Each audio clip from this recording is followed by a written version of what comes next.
Podcast Network Asia.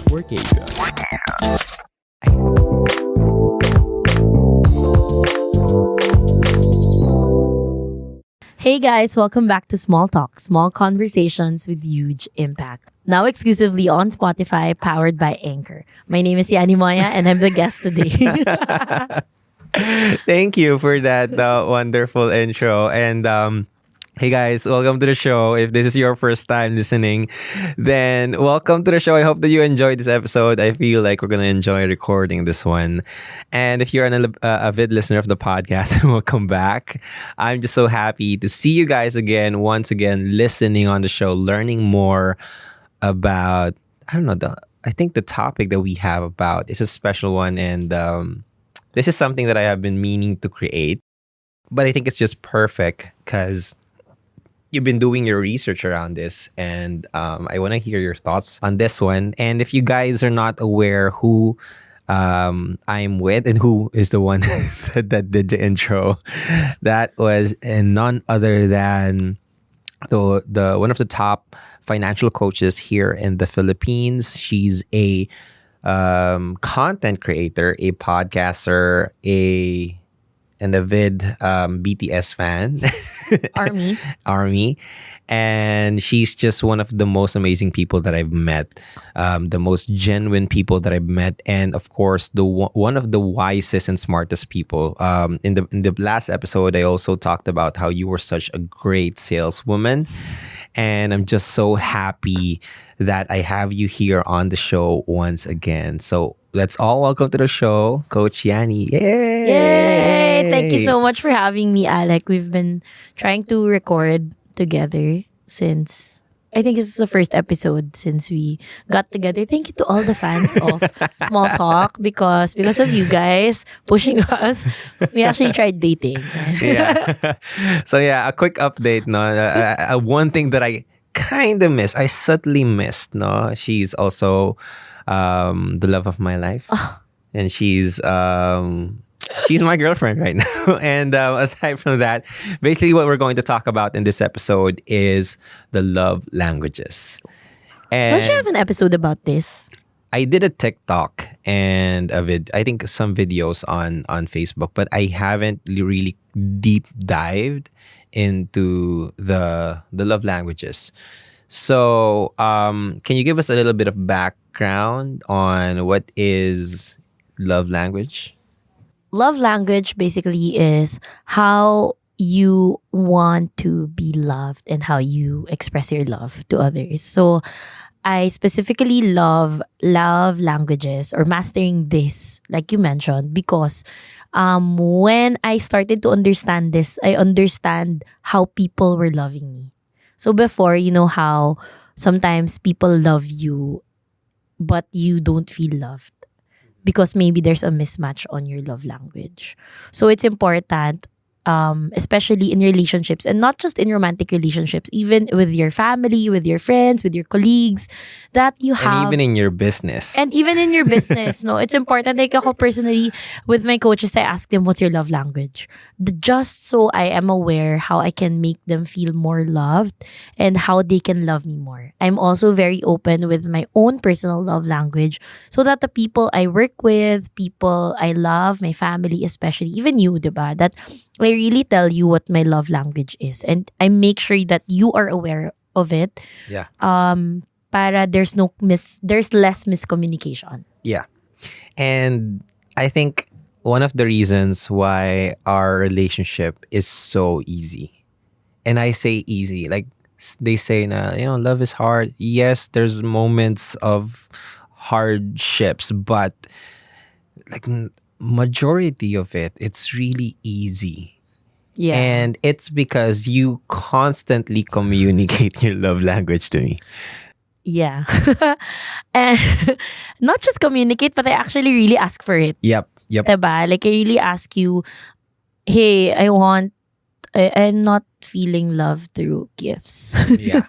And that's your weakest love language. So I just really ask you for a gift. Yeah. And, buy me this. Ganun. And I know you're a great talker and all that, but when I expressed that my love language was words of affirmation, you were more conscious in giving that to me to show and express that you love me. And it's not now, I'm gonna manipulate this. Oh, I know your love language. I'm gonna use that against you. It's more of now I feel so much loved.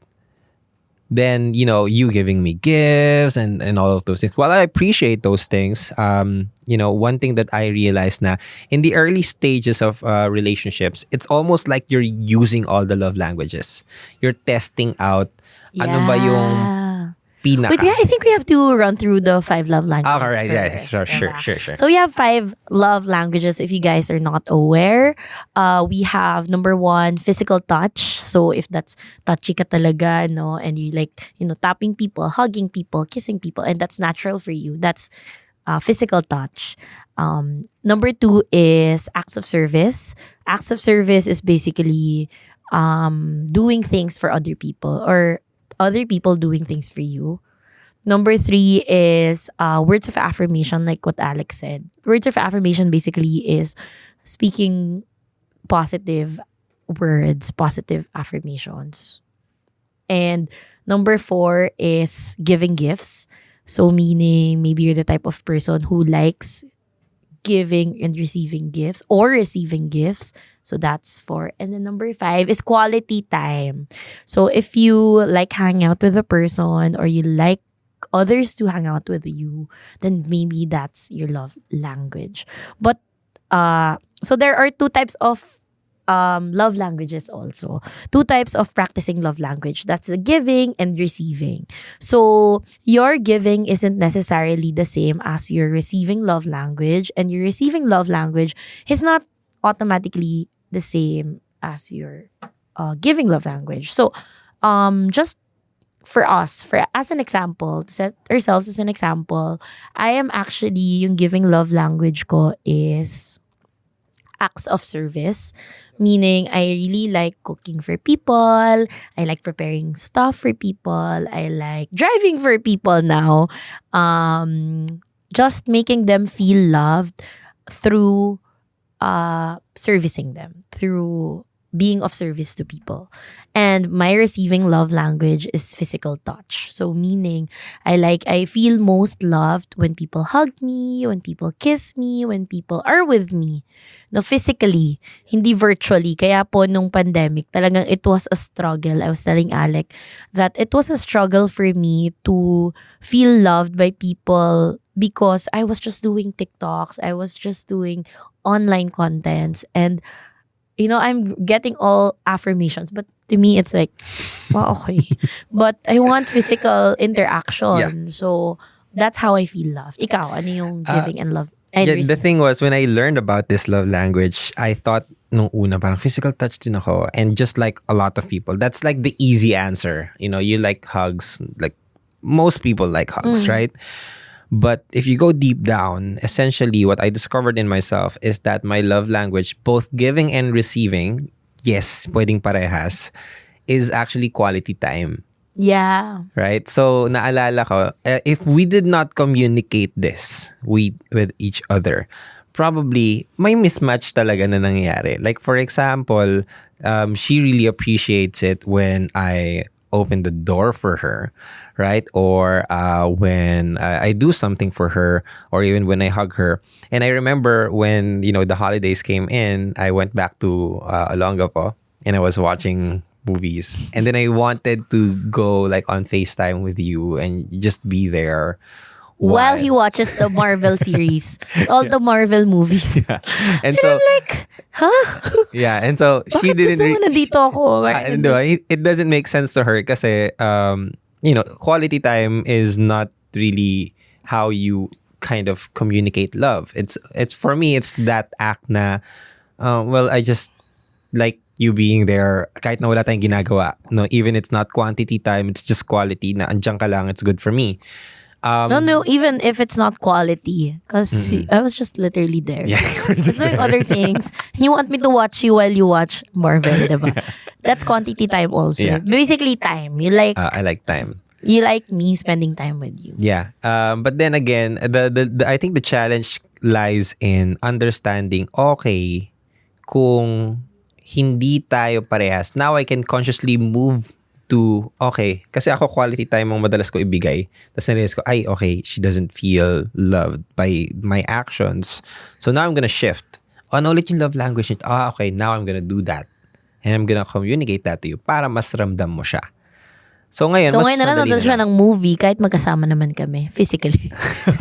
So kahit nanonood kami movie, holding hands kami, ganun. Oo, ganun. Hindi lang sapat So, na magkasama kami, kailangan holding hands. Because you gotta know na, you gotta meet in between. yep. Yeah. And I think that's the power of learning about love languages is that it just becomes so easy. Ang dali talaga pag alam mo yung love language ng Yeah, kasi partners no, during the start of our relationship, I really was cooking every time you were in the condo. As in, talagang sobra effort ko talaga, guys. Nakikita nyo naman yan sa stories ko that I'm really like putting effort in preparing cooking meals for you and doing everything, diba? But every time he's there, he's like, basta dito ka lang. Upo ka lang. Okay na yan. Diba parang, and then that's when we started talking about it. Now, what's your love language ba? I feel kasi this is your love language. And even also making you aware of how I feel loved by you. Baka kasi, kala mo, di ba yun na, you thought words of affirmation yung giving love language mo. So I thought, ay parang sabi ko, parang hindi naman. Parang I didn't feel that from you. So it was really communicating each other's love language to make the relationship better. So for example, ako with my mom, sabi ko parang, bakit ganun? We fight, no? Sometimes we don't really agree on things. But what I realized is one of her love languages, receiving love language, is really quality time. So when I spend more time with her, she feels more loved. So I spend more time in the house, ganyan. And then her giving love language is maybe not words of affirmation. It's really giving gifts, no? So papadalan ako ng food, bibilan ako ng whatever, mag-shopping kami together because that's the way she shows her love. And when you understand that, now you get to receive that and reciprocate it the way the other person or the other party wants to be loved. Yeah, I think there's a quote that I read. Ang sabi niya, it's not important that you loved. What's important is did the other person feel loved. feel the love or feel loved. So you might be saying na I see this kasi lalo na akong early stages ng yung nakita ko yung mga love life ng mga tao, nabasa ko lahat, ang daming messages, and all I'm saying is grabe. Parang ikaw akala mo, binigay mo na yung lahat. Pero hindi lang talaga niya natatanggap kasi hindi ganun yung love language niya. So kahit ibigay mo ang lahat sa taong hindi ganun ng pagtanggap, hindi niya matatanggap yan. Kaya nga, one thing you can do if you don't know the love language of another person is to, number one, ask them. If they're not aware, do all 5 love languages. Yeah. Make them feel loved the most. You were saying kanina that I'm really a good salesperson. One of my sales technique is really showing 5 love languages to my clients. Can you expound on that? So for example, na-meet ko yung client, automatic, hug, kiss, beso, physical touch, service, explaining to them, coaching them, that's serving them, diba? Crafting a blueprint for them. Diba? That's servicing. Time. I really spend time with them. I go to their house. I go meet them. I really spare time for them to listen to them, to talk to them. Affirmation. The moment I see them, automatic. Affirm. Whatever they are, let's say, improving in their financial life, I affirm it all the time. I notice this is, let's say, I notice tumitipid ka na. Nagiging magaling ka na mag-manage ng pera. Galing. A basic affirmation. And lastly, it's Gifts. Gifts. Oh my gosh. You know that. Yeah. I give gifts to my clients, especially random things. It doesn't have to be big. No, it's as simple as the caps that we had made, as simple as something that I feel like they need, or I remembered them by seeing this when I was traveling, and then pag uwi ko, automatic I give it to them. No, not to all my clients agad or sabay-sabay. It's just the thought of, hey, I remember you, and through this gift or through this item, and I give it to them. So I'm just mindfully make sure that I give them all the love language because if they feel loved, they will love you back. And they will appreciate you more and your work will be easier. And this is not just for my clients, even for my teammates. Yun nga, sinabi ko, diba? If they feel loved, grabe, parang work feels seamless. Diba? Parang less miscommunication din. And ang ganda na we can bring this to a partner level, and we can also bring this to a business level. But more importantly, I think kanina nabanggit mo yung with your mother, and I think that's a huge change that I did with my family as well. That I started to look at my parents, my brothers, na what are your love languages? And then we start to talk about it more sa bahay, na ikaw, anong love language mo? Ako, love language ko ganito. Okay, ganyan pala lang. The more that you do that, you'll be surprised na akala mo kilala mo na yung isang tao. Pero once napag-usapan niyo yung love language, parang dun mo lang masasabi na, oh my gosh, iba yung pagkakakilala ko sa'yo. Now, you can meet at a level na talagang kilala mo na yung isang tao. And now you can, kasi for sure naman, you love that person. Pero kung hindi mo nga kilala tong taong to, not knowing their love language, may hirapan ka rin talaga. And automatic, your relationship gets 10x better. Yeah. As in, especially with your romantic partner. I remember doing this before, but I didn't really understand what love language is. Parang sabi ko lang, okay, parang take this test. Okay, words of affirmation pala ako. So, your love language evolves. Yeah ba? So, before it was words of affirmation. I didn't know what words of affirmation is. Sabi ko, okay, I feel loved pala and I love through words. Pero parang sabi ko, hindi naman ako magaling sa words. So, I really had to master it, and in our coaching life, that's what we talk about most of the time, no? So when I started in the coaching space, that's when I really understood, yun pala yun. Kaya pala, pag niligawan ka, you feel most loved. Kasi yung manliligaw, yung 5 love language, gagawin sa'yo. Susunduin ka. Diba? Pagbubuksan ka pa ng pinto. Pagbubuksan ka ng pinto. Service. Ayusin pa yung upuan. Pag-upo na yung syempre, sa kasi restaurant. nanliligaw. Tapos, bibigyan ka ng flowers, ng chocolates, so gifts. They give you time. They date you all the time. Kung gusto mo, everyday ka pupuntahan sa bahay. Everyday ka susunduin sa office para lang dahil nanliligaw, diba? Nalunod ka sa affirmation. Ay, lunod na lunod ka sa affirmation. Makita ka lang. Ang ganda mo, ang gwapo. Ay, ang ganda mo talaga, 'di ba? Ang grabe naman, ang swerte ko, 'di ba? And ano ba yun? Physical touch. Physical touch, 'di ba? Talaga aakbayan kayo, holding hands. You feel most loved. That's why, grabe naman talaga ang kilig mo kapag nililigawan ka, 'di ba? Parang, oh my gosh, this is it. 'Di ba? Ito na talaga yung true love. So, how do you now maintain that in a romantic relationship? No, I think it's worth noting na there are at least top 2 na love language mo, and it can change. yeah. It's best na you cover all of them, pero you have your top 2 and maybe top 3 even. And it's important talaga lang mag-usapan lang kasi hindi naman manghuhula ang mga tao. 'Di ba? Kahit na, mahirap mag-assume, nakakamatay mag-assume talaga. Totoo. And yeah, like I was telling kanina, before I had parang words of affirmation. So parang magsasabi na akong maganda ako. Wow, talagang kinikilig ako. And then I realized it evolves eh. Like for example, before moving into my condo, my love language is receiving love language is service.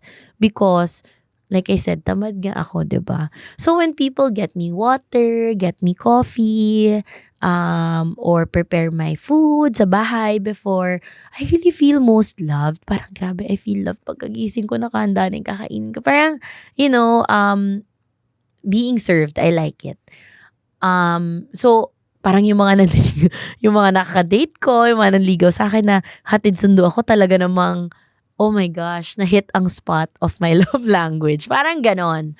No? And then, it changed when I moved in. Why? Because I started giving service more to myself. Kasi when I moved into my condo and started solo living, I was the only one responsible to treat myself well In terms of, yun, yung pag-prepare ng mga gamit.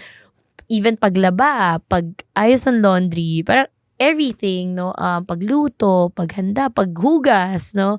All the things, I started to give it more to myself. So I think Yeah. I changed and evolved this year, which is so weird because I kept telling people, I'm so tamad, I'm so tamad. Pero because I started giving that to myself, I now come from an overflow of service. Sobra-sobra yung ginagawa ko sa sarili ko. That now, when I serve you, I don't feel like I'm serving you. Parang it's more natural now. Kasi I'll cook for me even if you're not here. So, now that you're here, I get to serve you as well. Because this is how I show love to myself too. 'Di ba? So, something to think of. Kasi ikaw, 'di ba, you also evolved in your love language. Yeah, and I think what really fascinates me around that is learning your love language as well. And with the story that you shared, is now you can apply self-love through your love language. Kasi, for example, before, acts of service ang love language mo, right? Yun sa mo, acts of service. Receiving. Receiving. So, nung nag-solo living ka, and nung single ka pa, wala ka pang jowa, you gave that love to yourself through giving acts of service Yeah. to yourself. You're serving yourself. Like, that's also why affirmations work for the people na ang love language nila is words of affirmation. I'm talking to people, sabi nila, hindi na gumagana yung affirmations na yan. Well, na-realize ko na baka kasi hindi mo receiving ang words of Yeah. affirmation. Parang si Alec, whenever he affirms me na, I'm like, lagi mo sinasabi yan. Parang ganyan lang. Sabi, ang ganda mo, ha? Lagi mo sinasabi yan, nakakainis. Parang hindi ko na-feel love. Pero yun pala yung way niya of automatic sa kanya to show people he loves through his words. Kaya Yeah. nga, hello, small talk. Yeah. And I think ang maganda rin dito is now you can find a way that you can apply your own love language to yourself so that unlimited pa din ang iyong source. Kasi pag naintindihan mo yun, okay, di mamahalin ko lang na mahalin yung sarili ko, magiging puno na ako. Now, overflowing, pagdating sa partner ko, I can do that. Yeah. Kasi I took the time and the liberty to love myself even more. And yun yung meaning talaga ng love yourself, ng self-love. You can only love yourself through self-love if you know your love language. Yeah, that's right. And it's easier. It won't feel like a work for you. So before, it was a mindful parang step for me, for my clients, especially for people I engage with. Parang mindful dapat ako lahat ng love language. Alam mo yun? But when I started really giving that to myself and loving myself in all 5 ways, it became normal. Na parang, when I affirm you, it's because I've been affirming myself the moment I wake up, nag-affirmation na ako. So when I affirm you, it's not as if nabawasan ako because I gave something to you. 'Di ba? When I parang give gifts to others, I give gifts to myself. So, to my house, Yeah. to my home, diba? Sinasabi ni Alec lang, giving gifts ka pa din kasi, marami na ako binibili sa bahay ko. Lagi mong binibili. Yeah, but now I can easily give gifts to people I love because I give gifts to myself. Alam mo yon, I give time to myself. That's why through, let's say, workout, meditation, quiet time, even working alone. So when I'm with people, I can easily give that. Hindi yun nafe-feel na parang, wala na ako oras sa sarili ko, magbibigay pa ako ng oras sa'yo. Parang, hindi mo naman, diba? Parang ganun kasi. And that's where conflicts start to happen. So how do you actually use, ako pala nagtanong, podcast ko. Sige, go. How do you use the love languages in conflicts, resolving conflict? I love this question so much because conflicts are really kind of complicated things, no? And there's a lot of layers that you need to uncover during conflicts. But at its core, it's really that pa din eh. It's understanding what is the love language of the person. And now you can resolve any kind of conflict through that love language. So it's like parang alam naman natin na Like for example, alam naman natin na you have all of these tools. Like I see love languages as the different tools. Now the only question is, what are you going to use to resolve a conflict? So if you know that this person, ito words of affirmation to, then maybe start before going into a conflict. Maybe start affirming that person. Maybe start thanking that person. If like even the smallest things, like for example, if we have a conflict, right? Or even my friends, I remember No, our conflict. our conflict. Yeah, the LDR conflict. Oh, the LDR conflict. Yeah, So, so- di ba nung tayo, I was giving you quality time. Yeah. And then, hindi mo ramdam. Kasi Yeah. LDR. Kasi nga, physical So, physical yung touch ka. receiving ko. So I needed to be physically together. Yeah. Yan. So, ako, well, of course, alam mo ba, nung time na yon, na-realize ko talaga na hindi talaga effective yung quality time na kailangan kong makasama ka. Kasi physical touch ka nga. Which is why I think I cut my vacation 3 days earlier. Nakat pala yung vacation. Nakat yung bakasyon ko. And it was a conscious choice kasi nga, for me, it was a struggle din. Naisip ko, bakit di kami magkaintindihan? Bakit tayo nagkaka-conflict? Tapos na-realize ko na ganun pala. Now, once we've settled in and we've talked about what happened, now we can move forward accordingly. Na okay, we gotta prepare ourselves. Okay, there's another holiday coming in. Yeah. Right? If there's another holiday, okay. I'm leaving. Now you're prepared. Unlike nung bigla umuwi, Yeah. tas na bigla kang Parang we were used to meeting three to 4 times a week, almost every day pa, kasi we work together. And then suddenly, biglang bakasyon. biglang 2 weeks, we're not gonna meet. Huh? Paano yun? Saan nakukuha physical touch? Hindi ako marunong nun.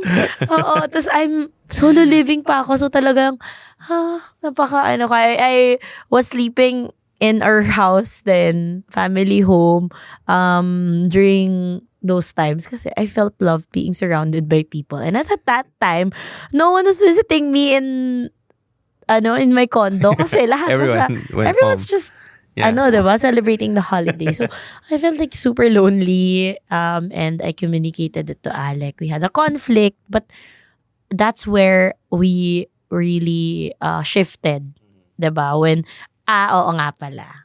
Diba? Like ako, I can't show you, I don't feel like I'm showing you love because gusto mo lang, nasa video call ako kahit wala akong ginagawa. Habang nanonood ka ng Marvel. And it didn't make sense to me. I wanna, cook for you. I wanna prepare things for you. Even yung setup niya, pag magre-record. Parang, I love doing that. And I couldn't do that. And I felt limited to show love and to feel also loved. Although, we're very aware naman that, we affirm. Yeah. We say, I love you. Pero, sometimes kasi, if you hit the spot, diba? If you hit the, ito pala yung love language, talaga affirmation. Every minute, i-affirm mo talaga, diba? Every hour, i-affirm mo talaga. If you hit that, grabe, the person will feel more loved. And I think that's how we really resolved our conflict at that time. And even with conflicts in your team, like ako personally, in my team, meron akong isa na parang napapagalitan ko siya, napagsasabihan ko siya. And then, na-realize ko, yung love language niya pala, affirmation. No? So mas madamdam sa kanya. Mas dadamdamin oo, pag niya masabi mo lang na, uy, mali yan, talagang, grabe, I'm a failure yung tingin niya sa sarili niya. So, sinabi niya sa akin, Coach Yani, I really wanna be honest with you. Ito yung mga sinabi mo, pero ito talaga yung how I felt when you said that. But it's not because mali yung sinabi mo, but kasi love language ko, affirmation. Saka, oo nga pala. So parang ako, mas naging conscious ako, affirming first what good they did before actually pointing it out. And not pointing it out in a way that they will feel hurt. Especially because that's their ultimate receiving love language. Diba? And that's better. Now we have a better relationship. Yeah. because So- because we communicated it. Yeah. So just to wrap this up, no, I want to ask you, like, how, like, if there's like a hack so that people can use this, or just to encapsulate what we're talking about, how can people use their love language so that they can have their best relationships in their life? Best relationship. Number one would be practice it all to yourself. Like, if you feel, for example, okay, now that you listen to the episode, you're now aware of, okay, ang receiving ko pala, let's say, affirmation. Kaya pala I don't feel loved kasi lahat sila are spending time with me but they don't affirm me. Ang ganda-ganda ko, nagpaayos akong hair, nag-makeup ako, 'di ba? Now that you're aware of that, give it more to yourself. Practice it to yourself. Affirm yourself every morning. Why? Because if you have so much and you feel full, you won't need others to give that to you. Of course, you want to have it, but hindi mo na siya i-crave. Parang, ba yan, nagbihis ako, di man lang sinabi maganda yung suot ko today. Okay lang, kasi nasabi mo sa sarili mo yun eh. Alam mo yun? So, practicing self-love through all love language. Practice it to yourself. Number 2 is to communicate it better, especially to the people you have conflicts with. So, you tell them talaga, hey, I just, for example, for your barkada, hey, I just felt that we're not that close anymore because my receiving love language is physical touch and we're just chatting all the time. Baka you guys wanna meet up para to catch up. Alam mo yon, really communicating. And same with the way you love others. Communicate it. The best way you communicate is through gifts. Like for example, yung stepdad ko, I remember he messaged me when I was so low, so I was in my quarter life crisis. He gave me a new iPhone. And I'm like, I'm brokenhearted, I'm broke, I'm lost in my career, and I really don't know what's next for me. And you give me a new iPhone. Thank you. Parang, ako, very content akong tao. And I was so content with my phone at that time. And then, binigyan niya ako ng phone. So parang ako, okay, thank you. Ganun lang, di ba? Tapos he messaged me that I don't know how to feel loved except to give you what I think you need. That's when naiyak ako. Na parang na-realize ko na, oh my gosh, he is loving me the best way he knows how. And that's where I shifted na, okay, ganito pala siya. Kaya pala sagot niya yung Netflix, Disney Plus. Alam mo yon, yung mga everyday internet, diba? Even sometimes phone bill. Because, and even lahat ng iPhone namin. Why? Because that's how he shows love. Maybe not through words, not through physical, not through time, but through gifts. He give it to us. So communicate it better. So number 1, practice it to yourself. Number 2, communicate it better to the people you love. Yeah, love it. Thank you so much. Always a fan of you. You're so good. Hindi, kasi, wait, singit ko lang. I remember the story of si Alec, he would tell me his trauma around giving gifts. Oh, yeah. Kaya, he told me na hindi ako mag-give gifts. Parang lahat ng love language na practice ko sa'yo. Pero sorry, di talaga ako magaling mag-give gifts. So sabi ko sa kanya, no, you have to practice it to me. Like ako, I demand it. I really demanded that you still have to practice. Kahit na afford ko naman yan, papabili ko sa'yo. So, sometimes I text him, I message him, I want coffee, padalan mo ko. Kahit may coffee naman sa bahay ko. Alam mo yun, because I want him to also start practicing. Because he communicated na I'm not good at that. Help me be better at giving gifts. Yeah, on a side note, I think like gifts is also the best love language. Somehow, kasi it Encapsulates all the love languages. all the love language. Like physical, you can see it. There's a gift. Like affirmation, like even if you write a small letter na, hey, I gave you a gift. Like, Or to and love. to Diba? and love. From, ganun lang. To love. Then you spend the time to create the gift. Yeah. And the act of buying the gift is an act of service. And then Yeah. there's the gift itself. So Yeah. like you cover all the love languages just by buying the gift. So I think That's why people feel so loved during the holidays. Diba kahit na ang natanggap mo, let's say mug or like a blanket, because you know that these people worked, parang give time, energy, effort, even money to give you that gift. So yeah, it's important that you really just communicate it. Study it, be aware around it, and then consciously, kahit awkward at first. Like for example, ako physical touch, akala ko ayoko ng physical touch kasi hawakan lang ako dito, pindutin lang ako. Or yung papaluin ako pag tatawang-tawa. Inis na inis ako. Oh my gosh, parang stop touching me, ganon.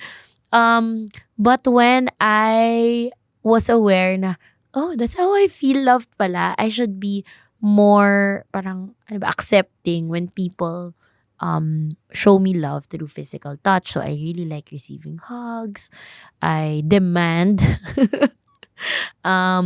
physical touch. So it's really about taking action and being aware of your love language. Yeah. And there's a lot of, I think, examples that we have yet to talk about.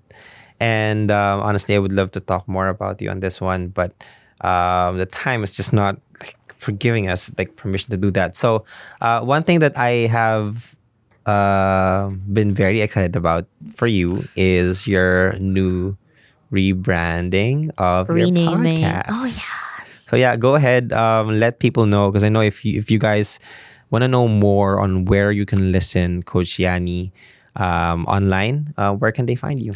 I have a podcast called, it's a rename. It's called The School of Bliss. Formerly Quarter Life Bliss Podcast. Tapos ka na sa Quarter Life. Kaya, Tapos na sa Quarter Life.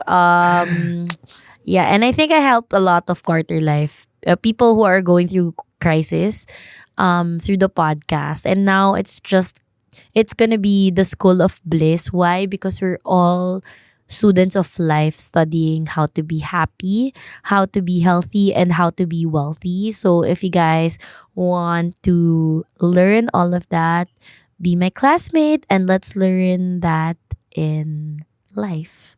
So you can follow at the School of Bliss on Instagram and on Spotify. So naka-rename na rin sa Spotify, the School of Bliss. It's color pink. That's me. Thank you for letting me promote my podcast. of course. Really grateful and really appreciate you for spending your time here and of course sharing all the things that you know. Excited to create more podcast episodes with you in the future. And soon we're gonna have a lot of things to talk about. And this is just a preview of what others might hear from that. But really appreciate you. I think you I can't say like, I can't remember Guys, how kinikilig siya. I affirmed you last time, but again, over and over again, even back when you were still friends, like I really thank you for everything that you have shared with me. You changed my life tremendously, and I will always be in debt to you. So thank you so much. You're So welcome. yeah, again, guys, if you like this episode, go ahead and check the other episodes out, and don't forget to share this podcast episode to on your Instagram, and don't forget to tag me at Alec Cuenca and at Coach Yani Moya, and of course, if you're on Spotify, don't forget to rate this podcast and give it a 5-star rating and follow if you haven't yet, and just continue sharing this to your friends and your family. You guys are the reason why this is still the #1 self-improvement podcast here in the Philippines. So thank you so much. I appreciate all the love. My name is Alec Cuenca. This is Small Talk, Small Conversations. Huge impact. Now exclusively on Spotify, powered by Anchor. Always remember that you are loved, you are capable, and you are enough. See you guys next episode. Peace. Thank you. The views and opinions expressed by the podcast creators, hosts, and guests do not necessarily reflect the official policy and position of Podcast Network Asia, the hosts of the program, or other programs of the network. Any content provided by the people on the podcast are of their own opinion and are not intended to malign any religion, ethnic group, club, organization, company, individual, or anyone or anything.